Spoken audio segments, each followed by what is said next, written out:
We'll now have our first industry panel for today, who will look at how the insurance industry is adjusting to the new normal. The audience is encouraged to post any questions you have for the panel in the Q&A box, and we'll address these live. Over to you, Rachel. Good morning. So let's give some time for Sikit and Dennis, as well as Nishit to come online. Hi. Great. Good morning. Good morning, Sikit. Good morning, everybody. Good morning. Is Dennis logged in already? Yes, good morning. Hi, morning. Hi, great to see you. And Nishit? Hi, Rachel. How are you? Hi, great. Excellent. We have a very great panel this morning. So first of all, to all those people who have tuned in, a very warm welcome to the SGUnited Financial Services Job and Skills Fair. This is the first time that we do it virtually, and we are very excited about this. And today's topic, as what Patrick has mentioned, is about how is the insurance industry adjusting to the new normal or the next normal. Okay, so just let me first set the backdrop about this panel discussion. I think we have heard from Ms. Jacqueline No yesterday in her opening address that jobs will need to be redesigned and transformed as the use of technology becomes more pervasive in the financial services industry. And employees will have to acquire new skills and adjust to the new requirements. And then just now, Mr. Patrick Tay, our keynote speaker today, talked about the opportunities in the sector despite the uncertain time that we face now, and how the insurance industry has actually contributed a lot in terms of the traineeship under the various schemes. So we are very excited to have 3 CEOs from the insurance industry to share the perspective about the topic of how is insurance industry adjusting to the new normal or the next normal. Maybe just for us to have a better sense of the people who have tuned in to this session, can I seek your participation, okay, to share with us if you are currently working in the insurance industry. Do you mind to use the raise hand button to let us know how many of you are working in the insurance industry currently?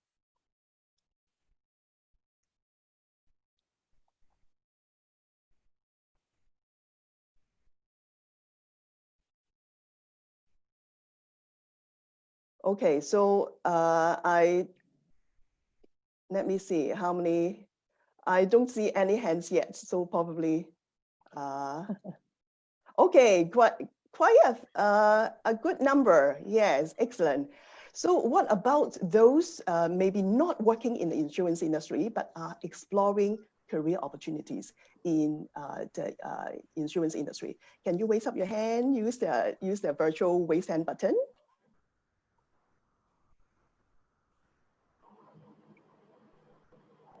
Okay, also very good number of people who are exploring work opportunities in the sector. Okay, thanks for those who are so responsive and participate in terms of raising your hands. And this is a live panel, and your participation is very important. So I encourage you to post questions in the Q&A box. Because we only have 1 hour, so we will break this into 2 segments. First, I will invite our panelists to share the perspective as an industry leader.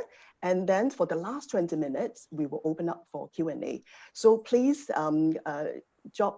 type your questions under the Q&A box. And also you can view the questions posed by the other attendees and then comment or like them. So this will help us to prioritize for those questions. A lot of people like it and feel that it's a good questions. Then I will prioritize those questions to pose to our panelists.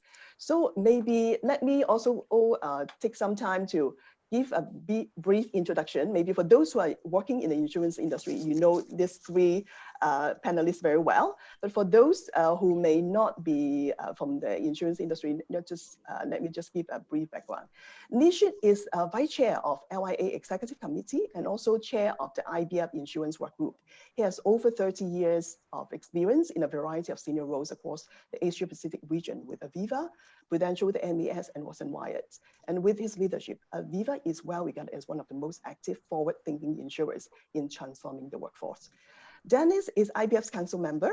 He's a veteran banker with 26 years of experience in consumer banking, spanning product development, segment management, marketing, sales, and distribution.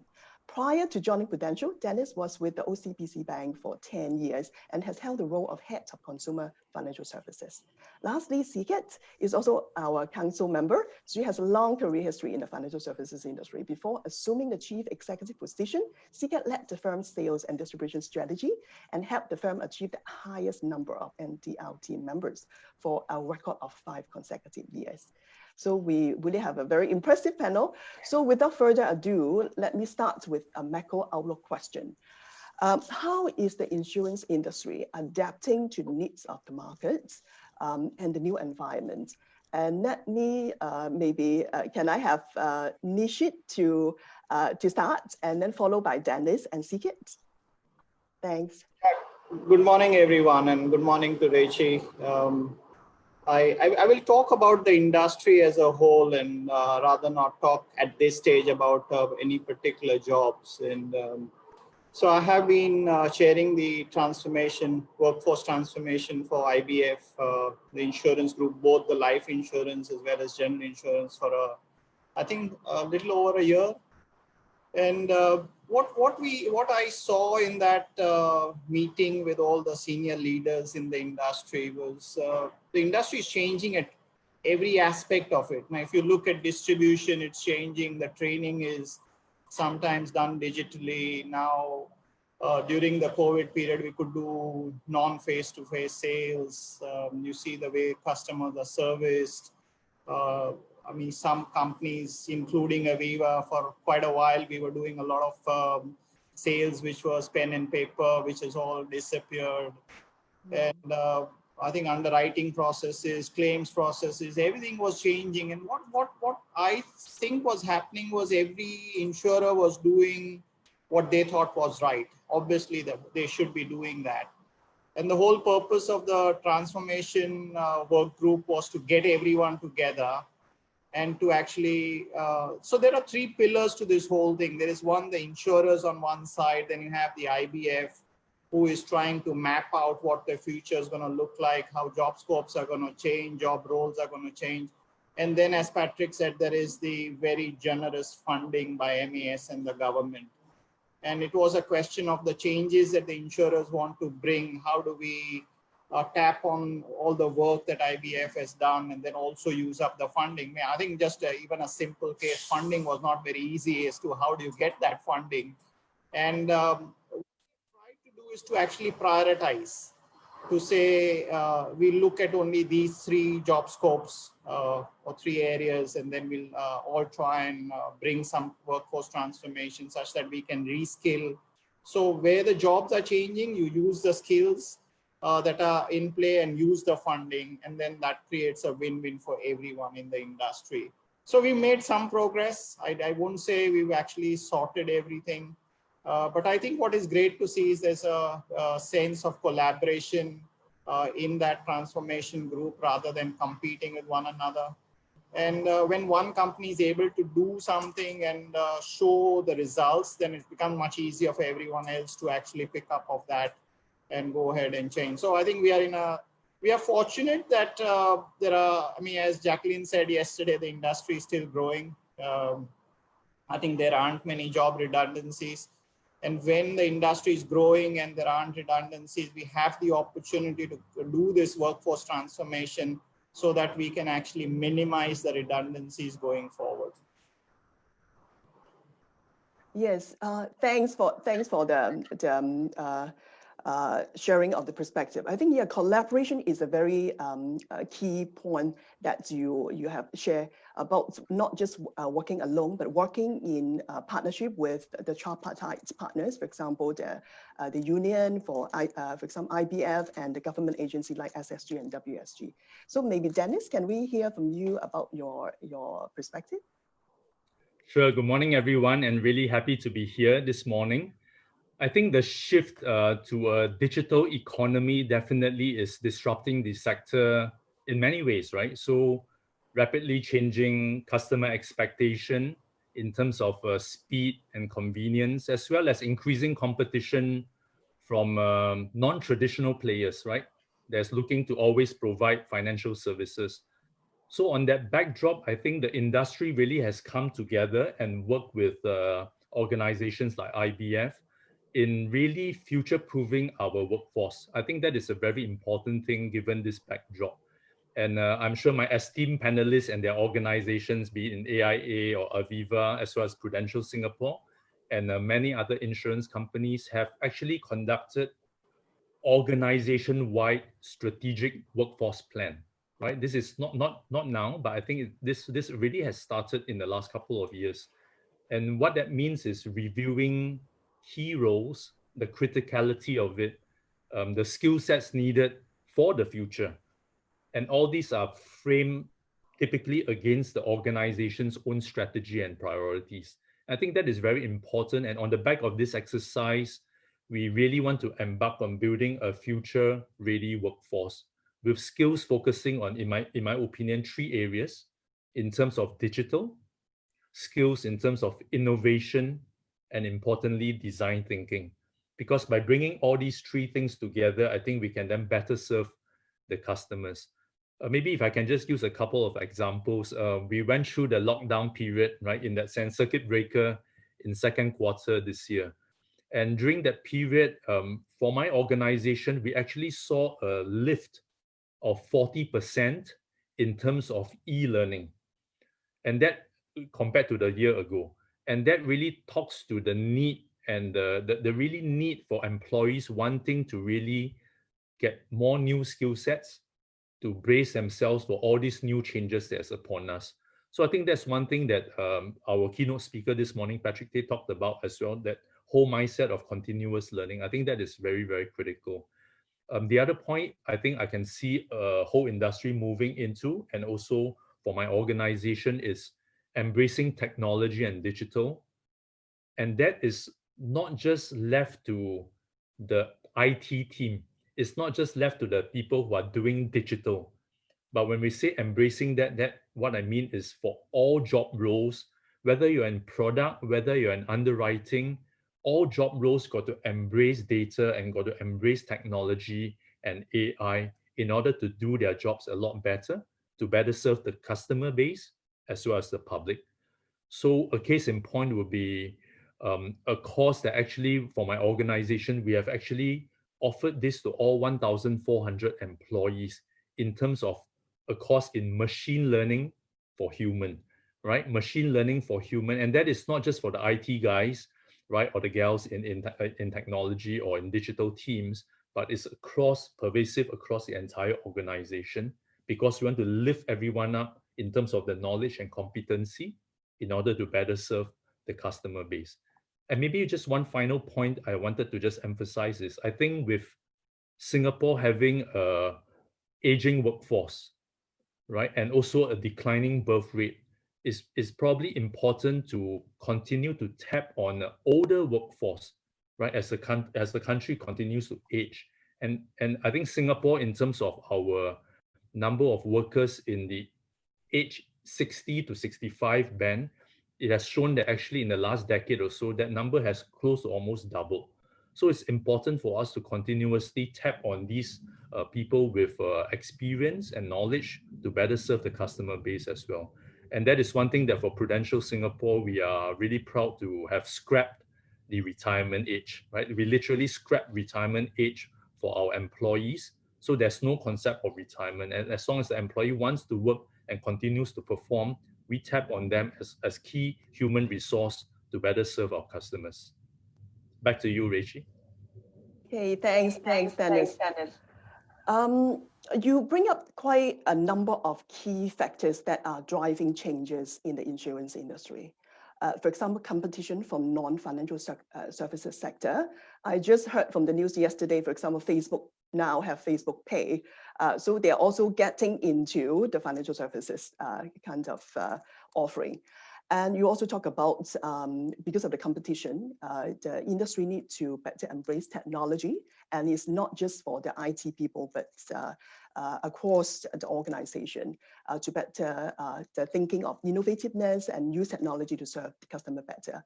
And lastly, about demographic changes. So the kinds of aging populations, how it will have impact on both the kind of product design as well as, for example, in terms of the workforce planning. So thanks for kind of showing those factors that are that we need to take into consideration in terms of our responses to the needs in the market. So let's hear from Sigit about your perspective. Yeah. Hi, good morning. Yeah, thanks, Richie. Really very happy to be here this morning. Yeah, thanks, Nishit and Dennis for sharing their perspective as well. You know, I would just, something that just went through my mind and as they were speaking just now, is like, we never imagined in our lives that we would do this kind of live event, right? If it's not for the pandemic. So you see, it just amazed me, you know, every day that new things are happening, new ways of working is happening. And really the whole pandemic has helped us to accelerated the whole digital process. I know many of us tried to do things digital way in the past. I mean, AIA has started the journey about 2-3 years back, but we sort of took our time and suddenly overnight, we were able to meet customers on Zoom, conduct meetings on MS Teams, you know, and just talking about the new norms of working, right? You know, not sure about Nishit and Dennis, but you know, at AIA, we always have problem getting agents to come back for meetings.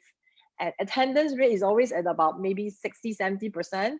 But now, because we could do it via MS Team virtually, the attendance rate has gone up to 95%.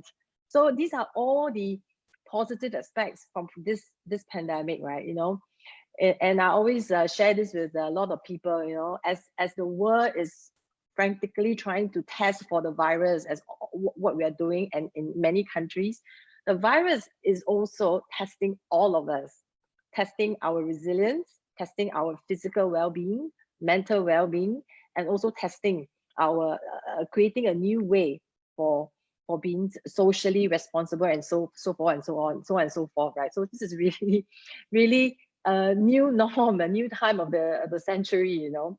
So at AIA, we a few things that we really focus and spend a lot of time is to really create the importance of creating the right mindset and motivation, because we know that change is constant. That's the reason why having a growth mindset is so important.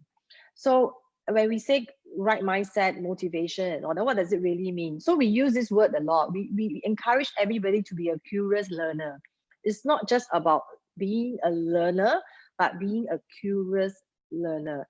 The word is curious because there's many learning opportunities every day, every hour, every minute, every second. So it's not just about signing up courses. I mean, these are all important, joining programs, upskill and all that, but really having a curious learner mindset, because there's a lot of learning opportunities in our everyday lives. Yeah. So we talk a lot about how to create that curious learner mindset. And just to give you an example, also at AIA, we actually brought more than 1,000 of our employees. We go through this program called Digital 8. It's really a mindset change, a digital culture and mindset change program, where we co-design with Hyper Island, APAC, with the aim to build really sustainable habits in the way the employees think, feel, and act digitally. Yeah. So it's an 8-week virtual learning journey powered by chatbot and so on and so forth. So it was really eye opener for a lot of us. We come up with ideas and prototypes and all that. So I you know, Dennis also talked a lot about new skills and how digital change and all that, right? So it is in you know, in AIA, there's this three keyword that we use a lot. What we call it TDA: technology, digital, analytics. Yeah. So this whole transformation journey actually a lot focus on TDA, building the right technology, having really think digitally in everything that we do, whether is it customers, whether is it distribution force, and also powered by analytics. So the analytics part is so critical now in the new norm, that we want to build our capability to use analytics to really power whatever we do. And TDA alone is not enough. It has to be supported by the organization of the future. So organization of the future, meaning to really look at the whole organization. How do we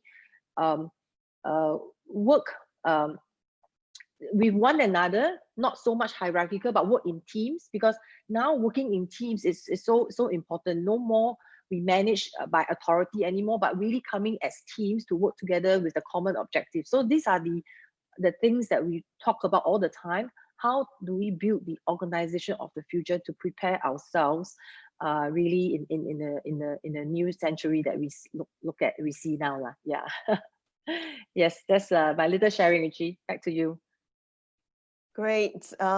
Yes, I like your point about actually because of this COVID-19, we all show actually we can learn. So within very short period of time, people start to make use of technology, virtual platform for meetings.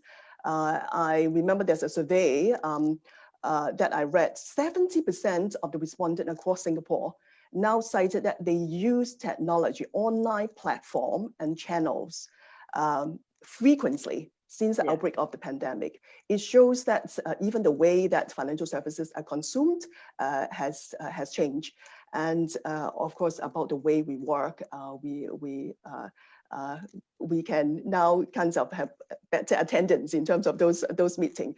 So how organization structures should be organized. Also, there's a lot of implication because of this COVID-19, but it also shows that we can adapt. All of us has the ability to adapt. Okay, maybe let's now look at go to the question on jobs. Nishit's company has played a very active role in transforming the workforce. So Aviva was the IBF Aspire Awards winner in 2018. So maybe Nishit, can you share with us about how do you see the job roles change as part of the digital transformation? And how did your company prepare your workforce to adapt to the transformation journey? I think, to be honest, I think some of the success that Aviva had was probably because we were lagging behind some of the others. So I think it is possible that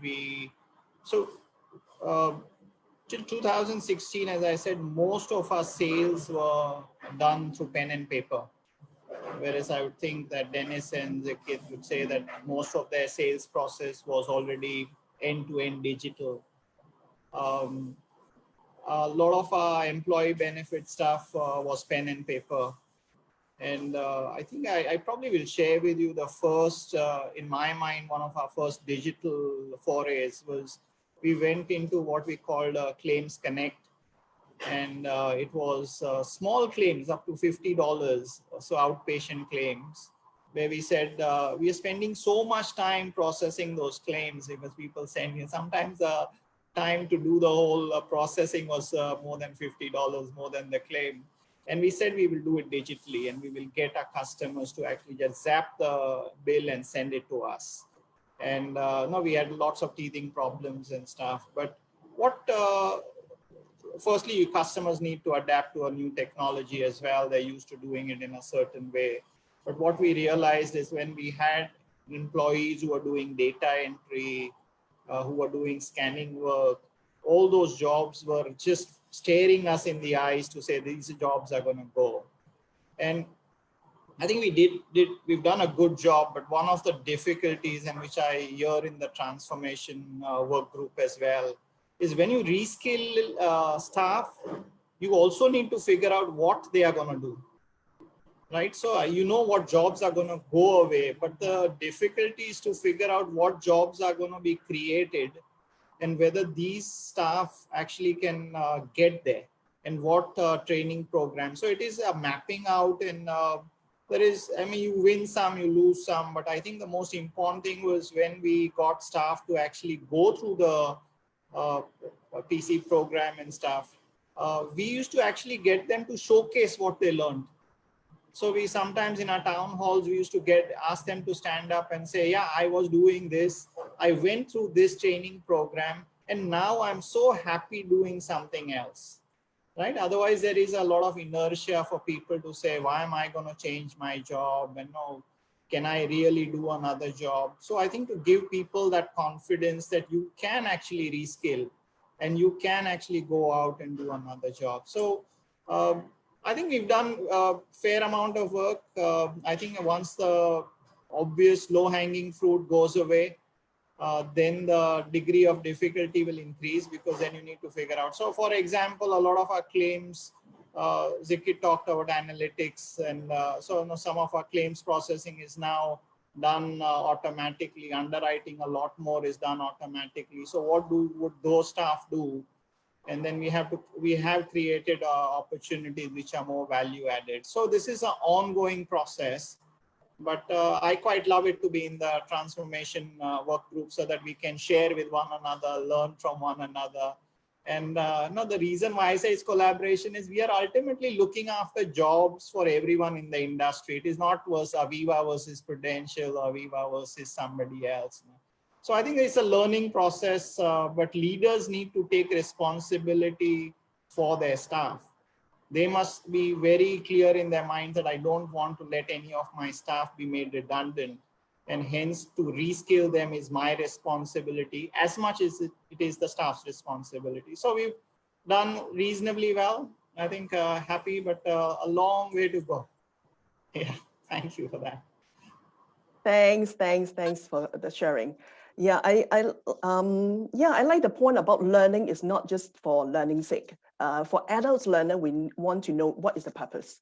And given the current situation, people want to see whether those skills that they acquire will help them to land into a new job or a job that they desire to move in. So I think that is your kinds of plan of getting them to share about what they learn and how they can apply that. That was excellent. And also, I really like your point about as a leader, play a very important role of assuring those people in the organization about is with them, the leader is with them in this transformation journey and supporting them in this transformation journey.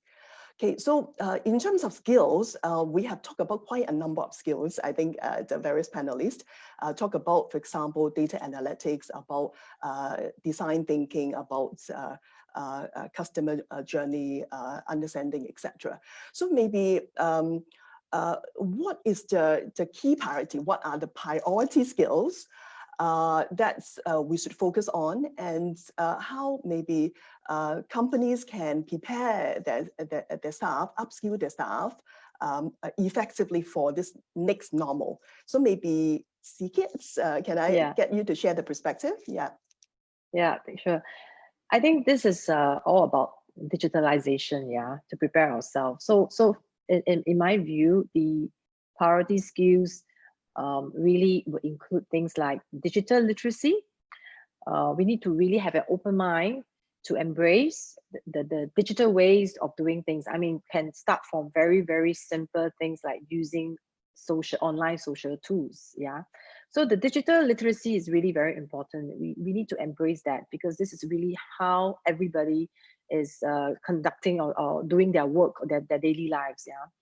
The second skill, which I feel is important, is also we need to have a experimentation mindset.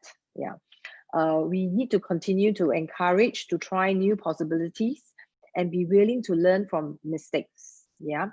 So number 3 skill will be critical thinking. We need to don't just look at things at face value, but must always be prepared to criticize and think deeper. So the critical thinking skill set is really important in today's world. The fourth skill set is we need to, in this new world where all the walls will break down, we need to work in teams. So it's very important to have this influencing skills, influencing others without authority. Yeah. Gone are the days where we because you're the boss, you tell your staff what to do. I think it won't work anymore in the new world. So we need to build influencing skills so that we can influence others without authority. This is really important in the new agile way of working, where hierarchical reporting and management is less. Yeah. The last point I have is really, again, about the TDA skill set.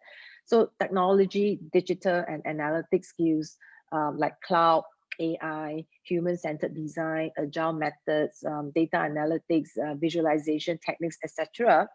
I mean, all this we will continue to, I mean, IBF has a lot of these courses as well. So we will be leveraging on the IBF funded programs to upskill the employees to make sure that they acquire all these important skills. Yeah.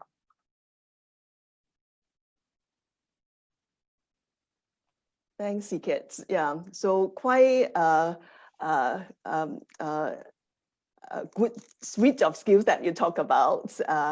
And I like that you use some acronym to work that together about the DTA, about the data technology and the analytic skills. Yes, yeah, at IBF we focus on kind of looking at what are the skills requirement and ensure that there will be training provided, training programs to supply those programs to support the skill development. Okay, so maybe we have talked quite a fair bit about the pandemic. So maybe let's hear some experience about what were the challenges faced over the last few months when the company have to adjust to the changes brought about by the pandemic, and what are some of the tried and tested solutions that have worked well in your respective organization. So maybe this time I will have Dennis to start, and then have Nishit and Sikit to follow to provide a perspective. Okay, Dennis. Thanks, Rishi, for the question. You talked about challenges. Well, I literally had it firsthand, right? So not just on a company level, but also on a personal level. Well, for myself, I joined Prudential 6 months ago, and literally on my third day on the job, Singapore government announced DORSCON Orange. So the whole country went into DORSCON Orange. We then subsequently had Team A, Team B, and then further than that, after that will be the circuit breaker, and of course, working from home. So I think really it has been a fairly challenging period, and everyone really trying to grapple with this new normal or the next normal, so to speak. And the reality is that with COVID, despite the challenges, I think a lot of people always talk about challenges, there have been a lot of opportunities as well. And just like what you have heard from my fellow panelists earlier, in terms of talking about digital, new ways of doing things, right? New things for the agency force. I think those are fantastic things. So we got to take a very calibrated and balanced approach when we talk about the COVID impact. But certainly, right, to your point, challenges due to COVID, we definitely have seen quite a fair bit, and that changed the way we worked. So in terms of solutions, you mentioned, Rishi, tried and tested solutions. I think nothing better than the basic principle of over-communication, over-communicate. And the reason why I say that is because with COVID and with majority of people working from home, we no longer can quite see each other, right? In the past, we kind of take it for granted, but as we all work in the office environment, even you may not speak to another colleague, but you will see him or her at the end of the corridor or in this workspace. You kind of feel and you see people around. But with a work from home, predominant work from home situation, we can't have that luxury. So it's important, I feel, that the leadership team, as well as the various levels, the supervisors, we cannot take things for granted, right? So we have to the leaders have to put in a lot more effort to communicate, and re-communicate and over-communicate. Saying it one time is not enough, right? We got to keep saying it, and we have to find creative ways of saying it. So myself and my leadership team, we have gotten, well, in that sense, getting the hang of doing a lot of recordings. So we pre-record certain things, start getting into various Zoom meetings, and beyond just Zoom meetings, it will be webinars.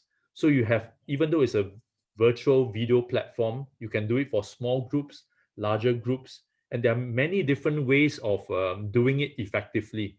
And we are learning as we go along. So I think those were the challenges posed, but it's important for leaders to find ways to leverage on these things to over-communicate.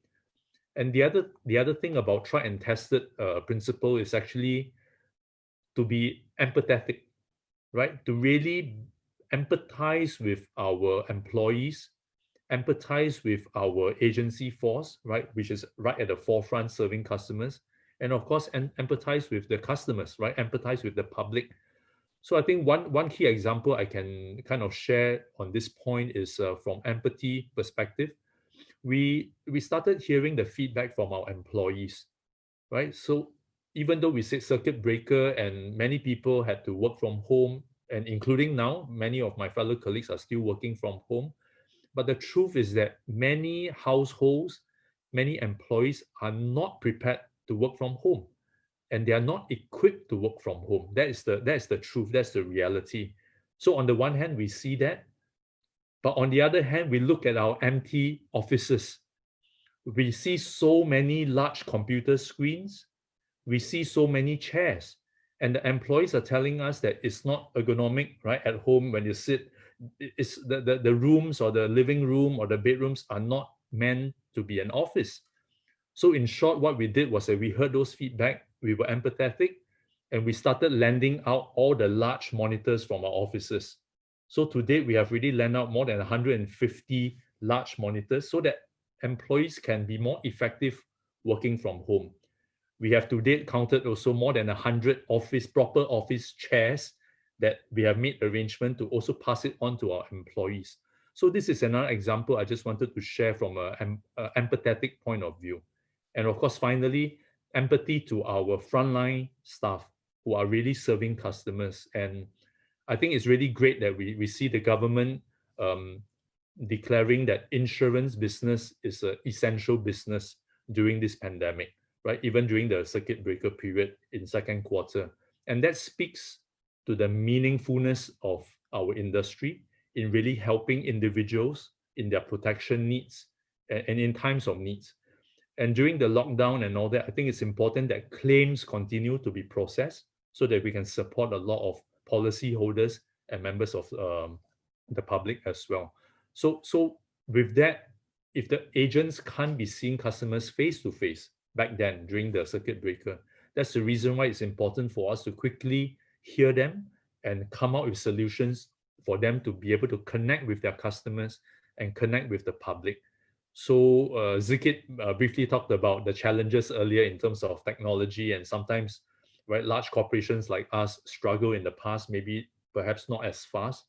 But with this whole COVID situation, we literally took only 7 days. Literally 1 week is probably the shortest period that we have launched a new technology over a video platform, whereby the agents, our consultants, can then engage members of the public or their customers, not just talking, but in the event the customer really wants to proceed further because there's a protection need, and then through that platform, we can successfully book the tickets already coming in, book the transactions, and that is all end to end.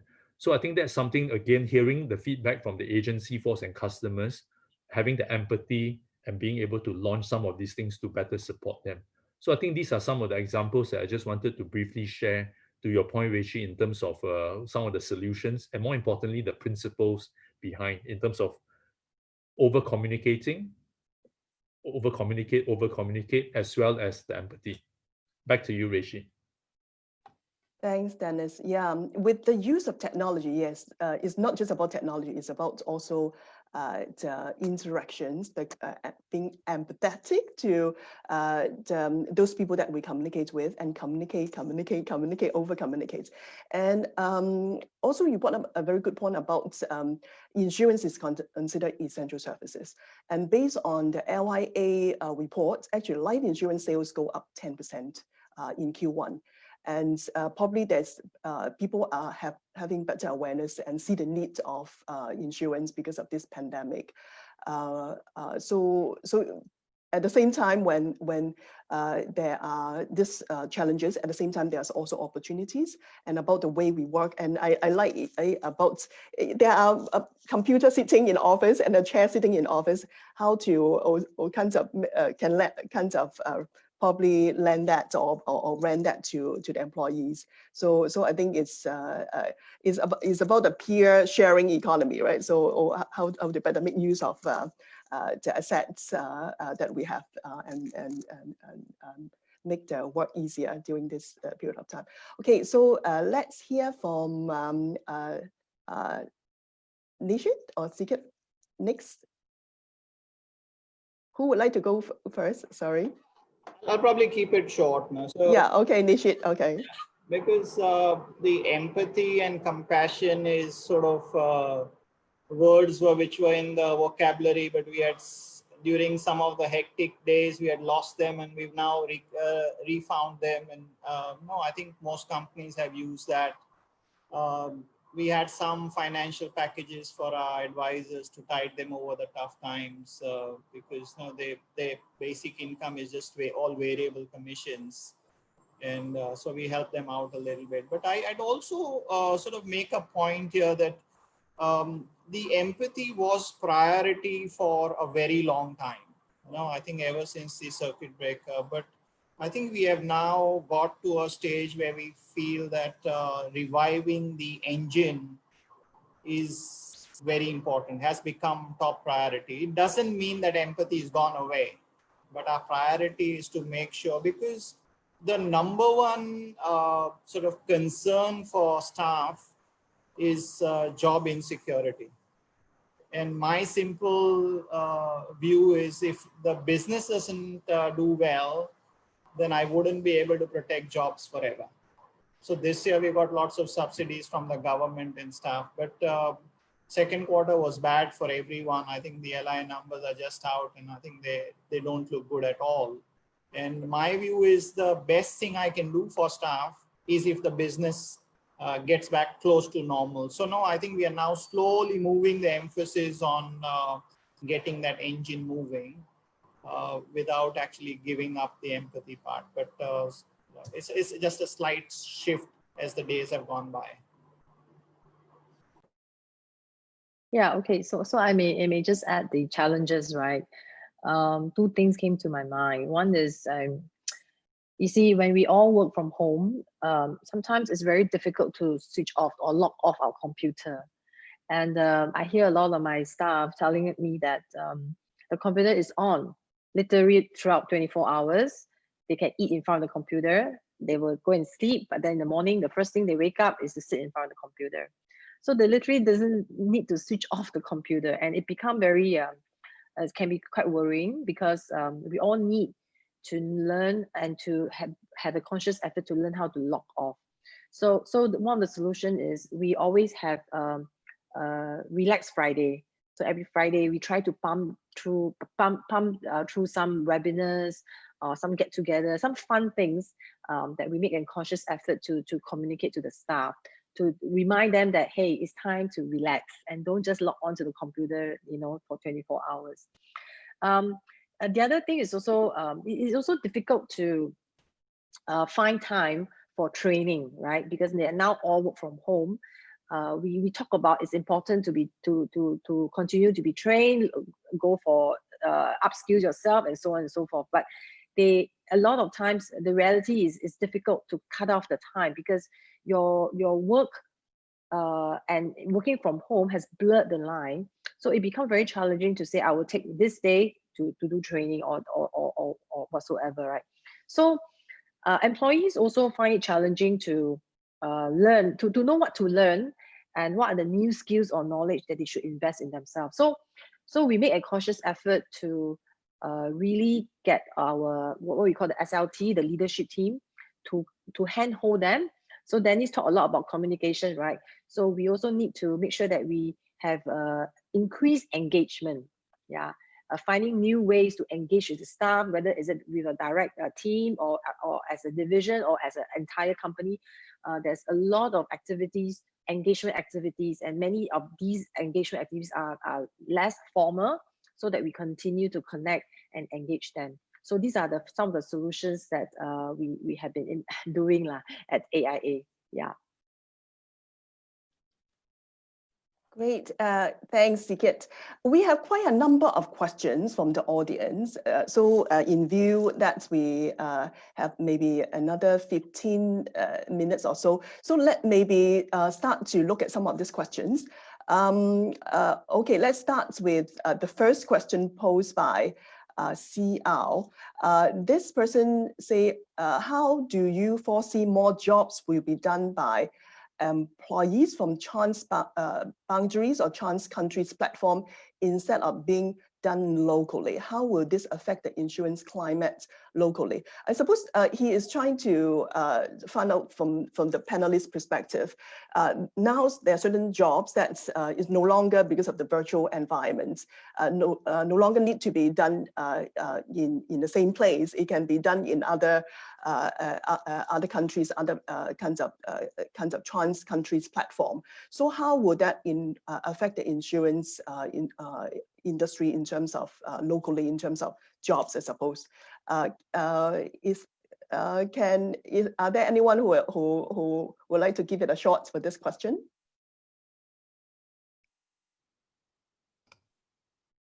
Yeah, maybe I can go, Richie. Yes, I think thanks, Dennis. Thanks so much for the question.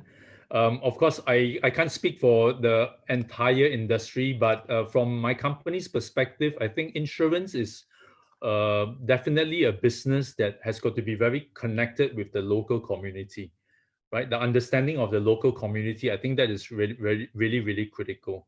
So from the front end of the company perspective, I see those jobs definitely continuing in country, right? So in terms of business models whereby we have, for example, agency force, that I think importantly, the local knowledge, the relationship, the handling of the customers, be it face-to-face, right? I think that will continue.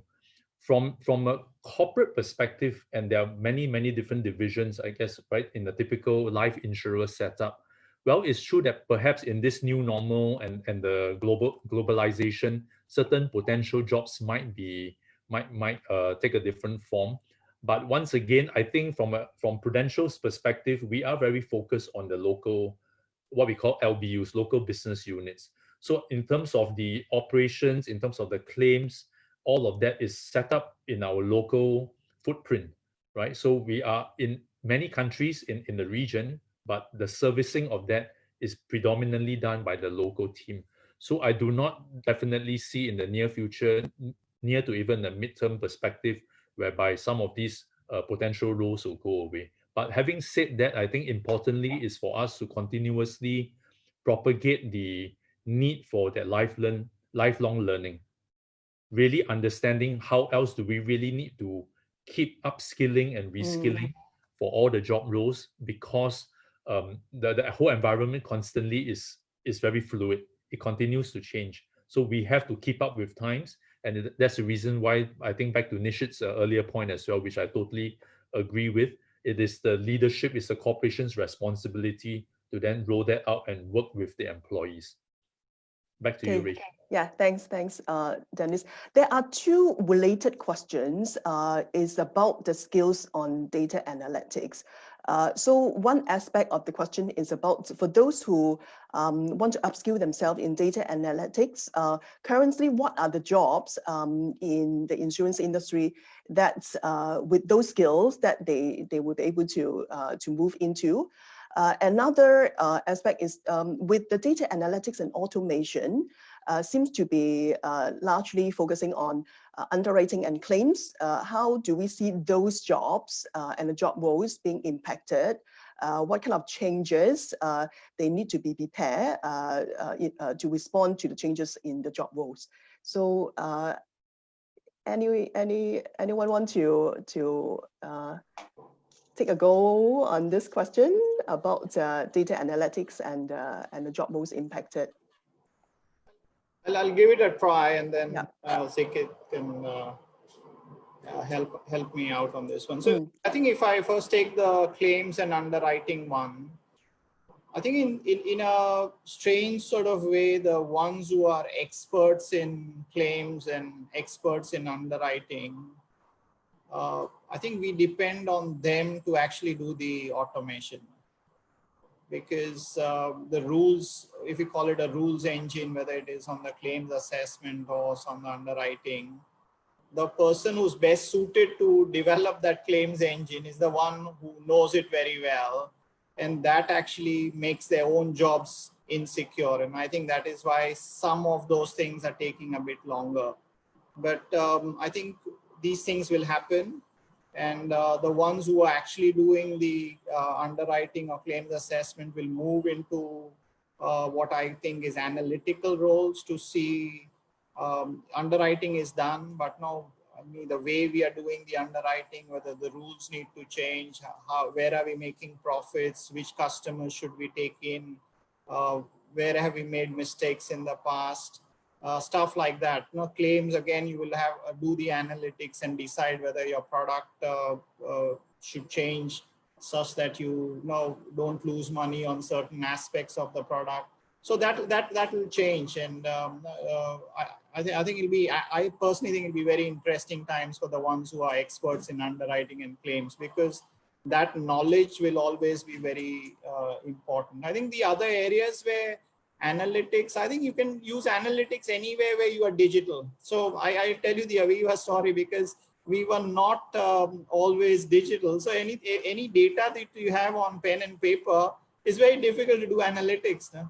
So now if I have everyone's application coming in on pen and paper, I can't really do a lot of analytics. So the more digital we get, the more analytical we will get to. So give you health, retail health, industries struggled for many years. I think almost every insurer is now doing analytics on the health claims, on the health business altogether. And so that is one very clear area. I think where people will want their distribution forces to be more productive, better quality, you can apply analytics. You can look at customers, what we used to always call customer segmentation in the simplest terminology. Now you know which customers buy what, will they buy a second policy, stuff like that. So I think plenty of opportunities. I think people will have to come up with ideas, but there are plenty of opportunities. Okay. Yeah, thanks. yeah. I was going to add that in terms of data analytics, right? Really, there's a lot of huge opportunities. And for the person who asked this question, certainly, I hope you really look to upskill yourself with data analytics, because as what Nishit said, whether is it underwriting, claims, customer, or even agency behavior, how agents, what are the better agents, productive agents, and all that. Everything needs analysis, right? So analytics skill set has become so critical, and we are always constantly looking out for employees with such skill set. So it is really an area that I think there's huge opportunities. Yeah. Okay, thanks, both Nishit and Sikit. Okay, so we have another questions about scrapping the retiring age of employees. So for is there anyone who want to have a I think the person women cited about Prudential currently has scrapped the retirement age of employees. So are there whether Nishit and Sikit has any view on this point? Yeah, maybe I give a quick reply first. I mean, we constantly look at each individual staff, whether is it 60, 62, or the government says it's 62, right? I think, but it's just a number to us, right? So when we look at the individual staff, is really whether he continue to add value Does he want to continue to add value? And if the answer is yes to all the tick box, then we certainly can continue to employ the employee. Yeah, that's how AIA. I mean, when we come to whether time to retire or not to retire, is really a personalized conversation with the staff. Okay, Nisha, do you want to weigh in on this? I think absolutely right, and you need to talk to the individuals. But head of one of our distribution arms is I won't give out her age, but well into her 60s, and one of our key leaders in the organization. We actually have a target of people. And we are not yet got to that target. So we intend to increase the number of people over age 55 to a certain percentage. So under diversity and inclusion, that is one of our pillars and one of our targets. So we actually specifically look to have more people in that percentage of people in that age group than we currently have. Okay, thanks. So there are two more questions. One is maybe before the leadership question, the question from one of the attendees who did not really share the name. For the next 1 year, his question is, do you foresee more retrenchment in the life insurance sector? And if so, which functions are more at risk?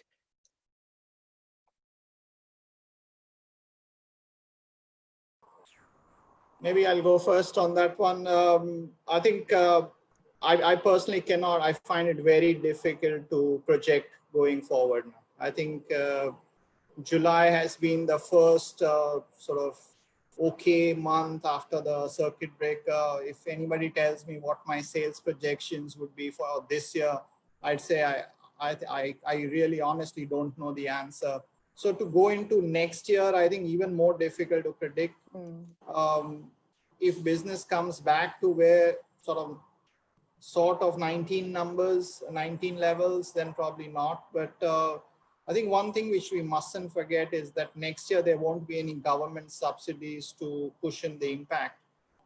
So if I be honest, I mean, this year there won't be any retrenchments. I mean, or very few because of the government subsidies. But when that goes away, I do think next year it'll all depend on where the business levels are. If they don't get back to 2019 levels, there could be a problem.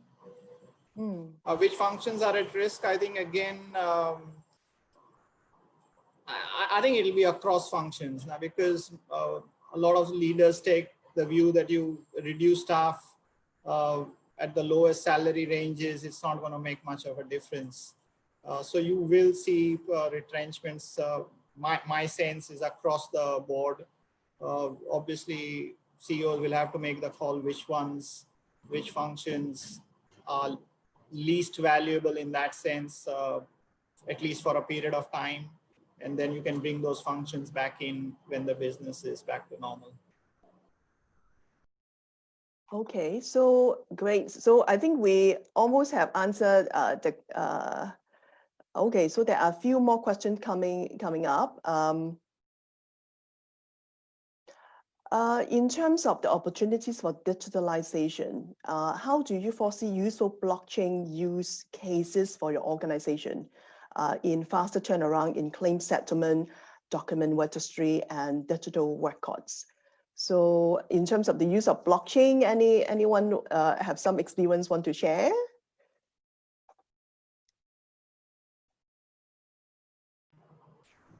I think maybe if I can go first, Yes. The investment in digital, in technology, I think that train has left the station. And I think in terms of COVID and the impact of COVID, what it has brought about into the industry has even hastened a lot of that. So from our organization's perspective, we can see definitely a huge push in investing in technology to better serve our customers. So the Pru remote advice using the digital platform, that is just but one example. The other example will be the launch of a mobile platform in terms of what we call Pulse, which is a wellness app to serve the members of the public as well as policyholders. So that whole push, not just from a single insurer, but we can see that widespread in the whole industry that has started. So I don't think it will be a case of whether is it just using blockchain per se, right? That is just about one, but the whole entire embracing of digital, I think that has hastened, and I'm really happy to see both corporate as well as the agency force, right? And for Prudential Singapore, in terms of agency force, given the size of it, it is also a very diverse group.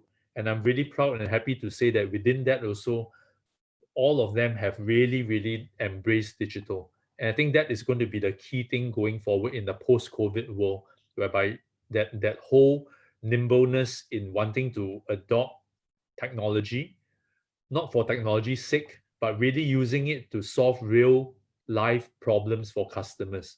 I think that approach and that willingness for employees as well as frontline staff, all of us working together, I think that will be very, very powerful. Thanks, Dennis. Okay, so let's look at, since I have Dennis here, Dennis, you have some banking background before you come to the insurance industry. Would be useful to hear your perspective of how do you see the job roles evolving in the insurance industry, and how do you see professionals and insurers can position themselves to effectively respond to the current situation and recover faster than the peers. So can we have your perspective on that? Sure, Rishi. Thanks so much for the question. I think from my own observation, be it banking industry or insurance, the commonality is that we are all in financial services. It's all about really serving the customer's needs and matching that with the best possible solutions to meet their needs. So from that perspective, it's pretty much similar for what I see in banking as well as insurance. But for specific skill sets and the changes that we're seeing in the insurance industry, I think we briefly discussed that in the earlier conversations, right? As well as with my fellow panelists as well. The people with data skills, I think that is definitely in great demand. So whether we talk about data specialists or data scientists, I think there is that ongoing growing demand. And the reason why for that is because companies own more and more data in this fast digitalizing world. So as companies continue to have a lot of these data, it is not just for the sake of collecting the data, right? It's really getting this data, and we have to really analyze that so that we can understand it better and therefore roll out better products and services to serve the customer base as well as members of the public. So for those job roles, I see a huge increase in the upcoming period. So that's one. But however, I think it's also okay for people not to be going in full time into data or analytics if they are not so comfortable or does not want to do that role on a full-time basis. But having that data mindset is important across all other job functions as well, right? Be it in products, in claims, in underwriting, so on and so forth. So I think that is one key thing that I think is very important. So maybe to sum up, I think what I'm trying to say here is that we always talk a lot about future-ready skills and future-ready jobs. But maybe for one thing, I just want to leave with the audience here is I think it's important to have that future-ready mindset. So I say again, having that future-ready mindset. And in order to do that, it's all about lifelong learning, embracing that lifelong learning, continuously seeking for new knowledge, skills, competency. And of course, businesses, corporations also have to cultivate that learning culture within the organization so that people will want to learn and want to continuously upgrade and reskill and upskill themselves. So I think that is the new normal going forward. And you marry that with agility, with innovation, and being very customer-centric. I think those will be fantastic platforms for individuals to grow their own careers, grow their own personal competency, and at the same time, add value to the organization that they're working in.